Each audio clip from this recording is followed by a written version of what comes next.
পড়াশোনা করার সময় ফালতু ভাবনাগুলিকে মস্তিষ্ক থেকে বের করে কিভাবে নিজের পড়াশোনাতে 100% কনসেন্ট্রেশন দেব। আজকের এই ভিডিওটি সম্পূর্ণ এই টপিকটির উপরেই তৈরি।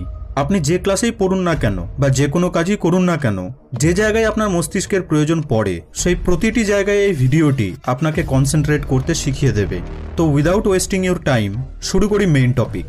শর্ত শুধু একটাই যে এই ভিডিওটিকে আপনাকে মনোযোগের সাথে দেখতে হবে। তো কথা বলি কনসেন্ট্রেশনের। কনসেন্ট্রেশন কি জিনিস? The ability to give all of your attention to something.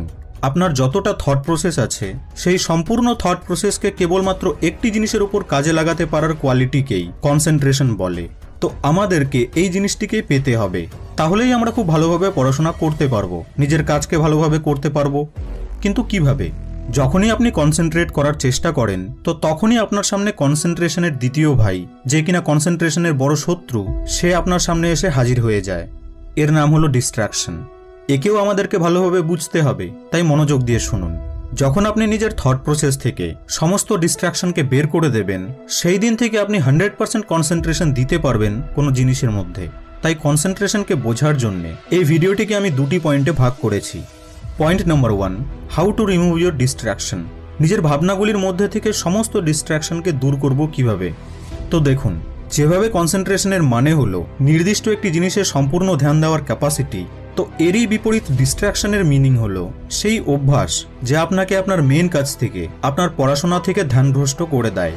আর এই ডিস্ট্রাকশন দুই ধরনের হয়, এক হলো এক্সটার্নাল ডিস্ট্রাকশন এবং দুই হলো ইন্টারনাল ডিস্ট্রাকশন। প্রথমটিকে কন্ট্রোল করা খুবই সহজ, বাট দ্বিতীয়টিকে কন্ট্রোল করতে হলে আপনাকে নিজের বুদ্ধির প্রয়োগ করতে হবে। কিন্তু হ্যাঁ, মজাদার আছে। এক্সটার্নাল ডিস্ট্রাকশন হলো আপনার আশেপাশের সেই সমস্ত ডিস্ট্রাকশন যেগুলিকে চাইলেই আপনি দূর করতে পারবেন। ফর এক্সাম্পল, মনে করুন আপনি রুমে বসে পড়াশোনা করছেন আর পাশের রুমে টিভি চলছে, আপনার পড়াশোনায় ডিস্টার্ব হচ্ছে।